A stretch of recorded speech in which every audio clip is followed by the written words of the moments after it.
I'm Jane Velez-Mitchell with Jane Unchained. We have an extraordinary interview today. One of the emerging heroes of the animal rights movement, Anita Krajnc, who is in Canada, flanked by her two attorneys. Anita is on trial for giving water to a pig. These are not humans, you dumb freaking broad. But now we're going to call the cops. Have some compassion. Have some compassion. Let's call the cops. Have some compassion. What do we do? 911? Yeah, no. What do you got in that water? Water. Anita, first of all, I want to say that I am astounded and pleasantly surprised at the enormous media coverage your trial is getting.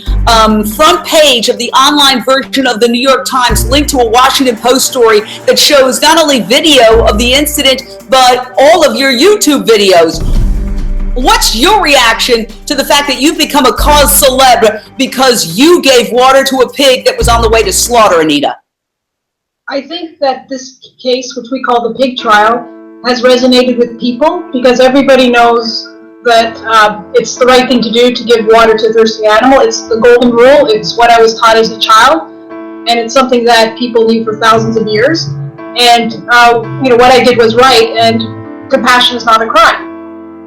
And I want to say that if you gave water to a dog like this little rescue, Rico here, who was trapped in a hot car, for example, you'd be hailed by the legal system as a hero. But because we're talking about pigs, the laws are very different. So I want to go to one of the attorneys, Gary, and thank you for representing Anita, by the way, Gary Grill and James Silver. How are you dealing with the fact that there is very little protection for farm animals? It's absolutely accurate that there is this dichotomy in the law between what we call companion animals and what other animals which are viewed as being part of the food chain. And there's a real problem with that because it means that it's possible to abuse one type of animal and not stand for abuse of a different type, which is absolutely ludicrous. There has to be changes to our laws, and it's a change which has been very long in coming. Saving a dog from a hot car, giving relief to a suffering dog, is something which is encouraged, whereas in this case, trying to relieve the suffering of a hot pig is not only discouraged, but is actually being branded as being criminal. It's a ludicrous proposition. That's one of the issues, I believe, which has led to this vast media outcry where people are coming forward and starting this discourse, this dialogue about why is it that we love one and eat the other? Why is it that, in this day and age, with, the prevalence of technology and how forward-thinking everyone seems to be, why is it that a dog is a he or a she, but a pig or a cow is an it? This de-individualization, where we remove the individualization from this creature and turn it into a commodity. Now, let me just state some basic facts as I garnered, according to the Washington Post, that the pigs were approximately 190 pigs on a 68-mile drive, and that according to Washington Post, there was no water given to the pigs on that drive. And so, Anita, you saw the pigs. Did you see them sticking their snouts through the little holes? And describe what happened that has caused such an uproar and controversy globally. It was a hot June day last year, and we do weekly vigils where we bear witness of pigs and other animals in front of slaughterhouses. And in the summer, we give thirsty and hot pigs water. And so the trucks pulled up by the traffic island, and a friend of mine, Nikki, and I went up to the truck, and we saw pigs panting and foaming at the mouth. And I said, let's give them water. And what was unusual is the truck driver jumped out and said, don't give them water. And I said, chapter 25 of Matthew says, when I was thirsty, you gave me water. He goes, they're not human, you dumb freaking broad. And then I said, I continued to give water. He said he was going to call the cops. And when I put the water in, the pigs came to me.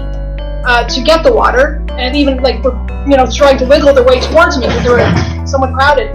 And then he said he's going to call the cops, and I said, call Jesus.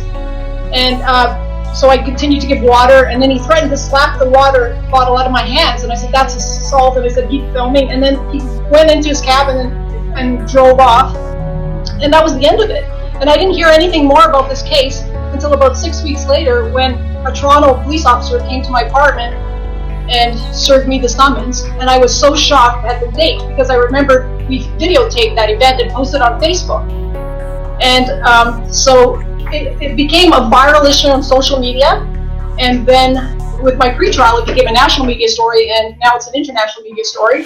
And for us, when we do this, it's about the individual pigs before us, but it's much bigger than that. And I really love the way my two vegan lawyers are fighting this case. They're fighting it to reflect what this is really about. It's about the individual animals before us, but it's also about the billions of animals that we're fighting for. It's about animal rights and sentience and individuality. It's about the environment. It's about health. And my lawyers have chosen a number of expert witnesses to argue about all those pillars, because all these arguments are in our favor, and I'm really proud of my lawyers for fighting it, not as in a narrow way, but in a very broad way, which really reflects why we do what we do.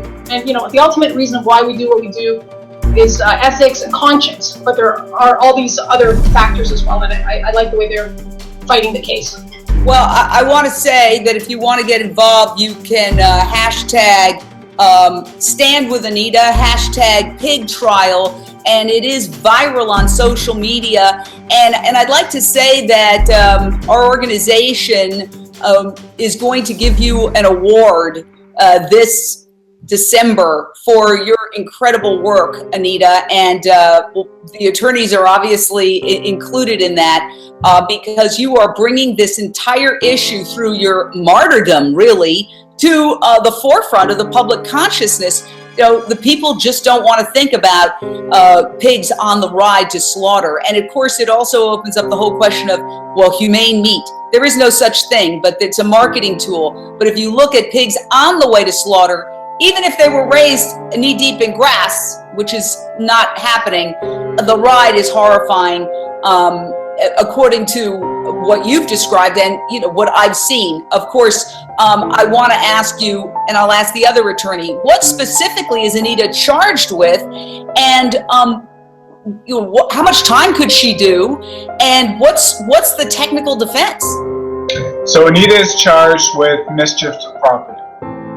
Mischief to property of common law and in the Canadian Criminal Code is a very large section. The particular section that she's charged under means that she's interfered with the lawful use or enjoyment of property. Probably the pigs being the property, although we're not 100% sure what the prosecutor's theory of this case is. It doesn't seem, based on the evidence that's been called at the trial so far, that Anita can be convicted. Having said that, as Anita's mentioned, one of her defenses is that she was acting in the public good. And therefore, even if it was technically a criminal offense, she has a lawful justification to do what she did, both for the sake of the individual animal in that hard car, and also, and more widely and globally, for the sake of the millions of animals who were slaughtered on a daily basis in the exact same way that this poor pig was being led to slaughter. And also to raise awareness about the enormous global climate impact that the meat industry has on this planet, and also to raise awareness about how we are killing ourselves, literally killing ourselves, every time we put a piece of these animals into our mouth. Her actions in giving water to that one pig had as her intention all those things. And that allows us, therefore, to call experts in veterinary care, which we've already done, which testified those pigs were in distress. We plan to call environmental experts.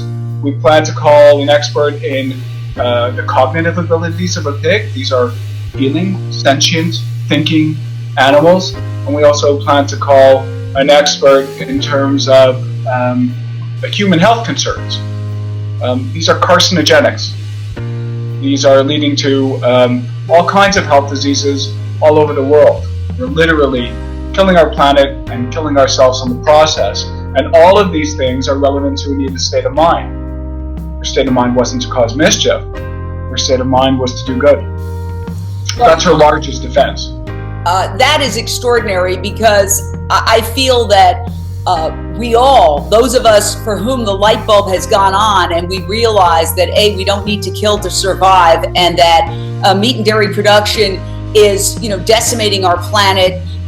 It's causing massive health problems, which is impacting the deficit. I mean, when you start thinking about the scope of all this, a huge percentage of our societal problems can be traced back to our consumption of meat and dairy products. And so that causes suffering for people that realize that. And so I totally relate to what Anita was saying, in the sense that I experience suffering all the time. I can't even sleep at night thinking about the billions of animals. But people can't absorb statistics like 9 billion animals killed in the United States for food every year, or 70 billion land animals killed worldwide for food every year. But Anita, they can relate to your story of a decent, tax-paying citizen who just saw something that she could not abide by because her conscience was talking to her and saying this is morally wrong, and took action. People can relate to your story, Anita. Right, and I think, they can relate to my story, but they also can relate to the pig story. See, putting a face, what our group does is we put a face to the nameless numbers. By having personal contact with the individual pigs in the trucks, and we take footage of it. We take photos and videos and post these. People then see that those pigs in the trucks are individuals, just like you and I, just like our dogs and cats. They're not all the same, they're individuals. And what the industry tries to do is encourage this mass disconnect, where they just slap an ear tag with a serial number and take away their individuality. Human rights law is based on individuals. When you try to take, genocide is based on the opposite, putting serial numbers on people. So I think for animal rights, it's the same case. We have to show that every animal is an individual with their own personality and, cognitive abilities and communication and so forth. And they're also social beings. They're individuals, but they're also social beings. And they're no different from a dog or a child. And so I think that's what our group has done. Toronto Pig Safe and the 50 or 60 safe groups that are around the world, by bearing witness, we're putting a face on the individuals in the system. So I think what we're really happy about in terms of this trial is that the mass media is putting those images out. And showing the videos and the photos of what we see. And, our position and, my defense is that everyone has the duty to bear witness. Bearing witness basically means when you see someone suffering, you have a duty to not look the other way, but to come as close as you can to the suffering animal and try to help the animal. And we believe that that's a duty we all share. I don't care if you're a police officer or a teacher, or a child or a grandmother, like all of us share this duty. If we see a suffering animal, it's our duty to come as close as we can and try to help. And that's what the SAFE movement and Toronto Pig Safe is all about. And, there is this societal norm which we're overturning. The societal norm that says, oh, it's too hard to look, I don't want to look at this slaughterhouse video. But actually, we all have a duty to do that. Because love is defined as giving someone your time and strength, even if it causes you bodily harm, and even if you have to give your life to the object of your love. And that definition is Leo Tolstoy's definition, and it's true. It's like if you love someone, love often involves pain and sacrifice. And social movements only move ahead often when we do engage in that, whether it's getting arrested for civil disobedience and, filling the jails, just like what happened in the civil rights movement where, thousands of people went to jail. We have to do whatever it takes to put the spotlight on this incredibly evil and harmful animal agriculture industry and help transform it. I mean, our group is non-judgmental, it's non-violent. We don't judge people. We're trying to save people and save the environment and save animals. So, we see the system as evil. We don't condemn individual people. We're only going to survive if we see the unity in life, and that we're all in the same. We're all in the same team here. Well, I want to say I can vouch for the fact that the truck driver was certainly wrong when he called you a dumb broad. You are far from that, my dear.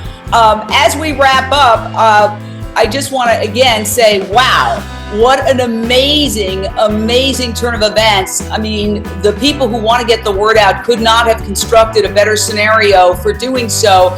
I have a yes or no question. Are you willing to go to jail for your cause? Absolutely.